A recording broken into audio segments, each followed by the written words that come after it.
Hi, this is Vanessa Ewing from Cape May Fiber Company. I want to show you today how to weave in ends. If you've never woven in ends for a fair owl before, this will be really interesting to see how I do it. This is my new design Moonlit Romp pullover, and there is ends to weave in.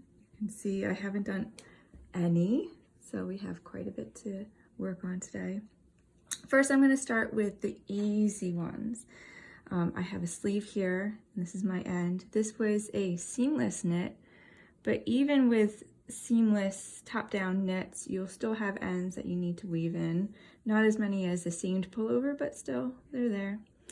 So this was my last row that I worked. I did a twisted 1x1 rib, and I like to work the ends on the inside, so I just kind of pull that over. And there's always this kind of like connection between the end of your row right here. So what I like to do is take the little tip of that last stitch that was worked and connect that with the yarn on this side. So that kind of closes it up, kind of neatens it up on that side. And then because this is 1x1 rib, this is really easy. I like to follow the knit stitches down. So what I'm going to do is I'm going to go down this leg of this stitch and just kind of weave myself in. I have a big eye darning needle. Sometimes you need that for the larger yarns. This is a DK weight, so that's handy. So here I go. So I am going into each little rung on my knit stitches. Work your way down. All right. It's all right if you miss one or two. You don't have to catch each and every one, but it's good to get all the same direction.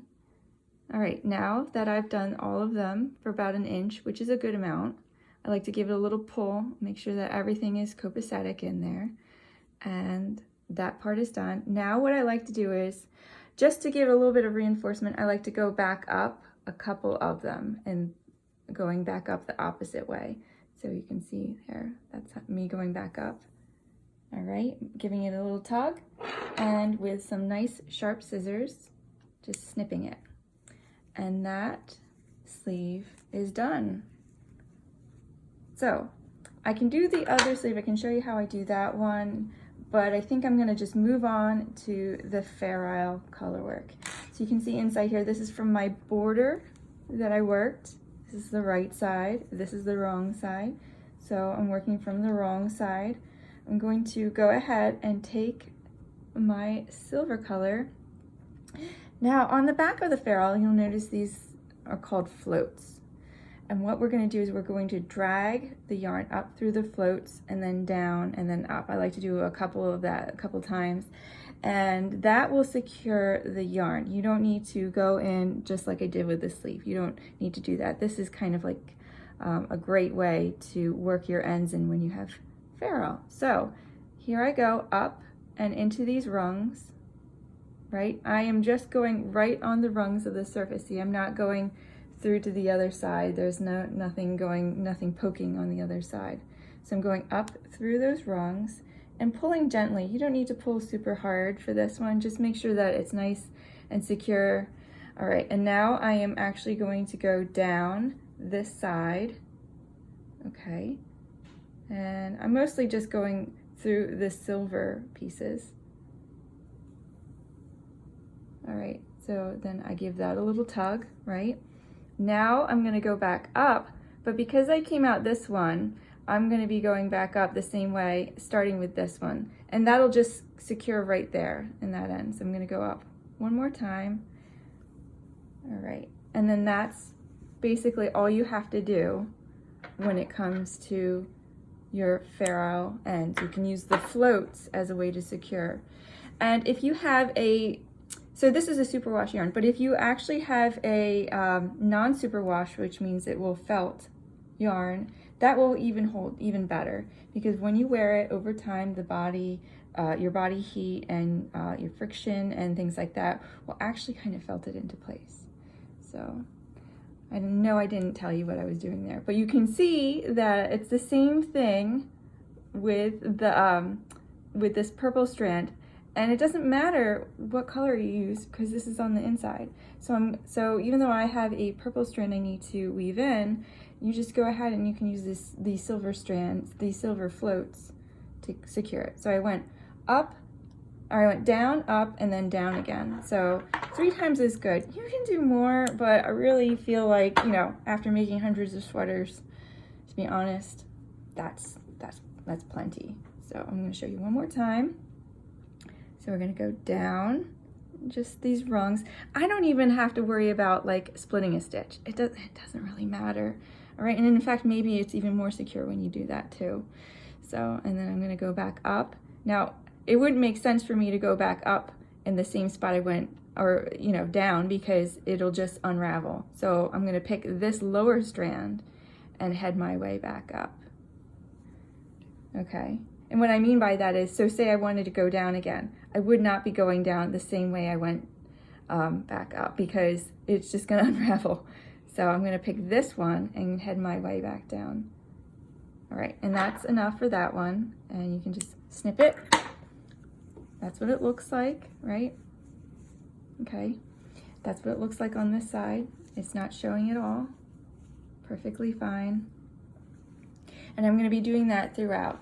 So same thing with inside here. I'll show you with my silver strand.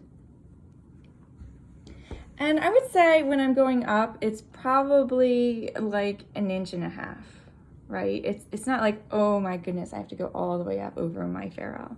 No, you don't need to do that. So, all right, and then we're gonna go down, right down that one. All right, and then I'm gonna go back up again. And then I can snip. And be careful, make sure you don't snip those floats when you're doing this. That would be a shame. So then let me show you now, because I can certainly integrate this color into the ferrule, but I just want to show you real quick. If you're in the middle of the work and you have a strand like this, to work this end in, I'm going to go and follow this purl line. So what I mean by that is I'm going to go up this purl stitch, all right, and then I'm going to go back down the same row next to it in the purl stitch, and then right here, same thing. So I don't know, you can just kind of train your eye to see that it's this one, this one, this one, this one. So it's like down, up, down, up, down, up. And then that's the row that I'm going in. And I keep doing that throughout for about, you know, 7 times, 6 times. You know, it's basically 1 inch. Now that I've done that, I'm going to go ahead and go back the same way, a couple of them. Not a lot, you don't need to go all the way back, just a couple of them. And now it's ready to snip, and that will never, ever, ever come out. That is set in there. And it doesn't really make it thick on the other side or anything, and it won't show on the other side. It's a really nice way to seam, or to you know, get your ends woven in if you're not near any floats. So anyway, I hope that was really handy. I hope that helped you, give you an idea on how I weave in my ends. There are so many different ways. For me, I feel like there's not a wrong way, as long as you're happy with it. As long as you're happy with how you wove in your ends and you're not creating big bumps or ugliness and the ends don't come out. So thank you for watching. Have a great day.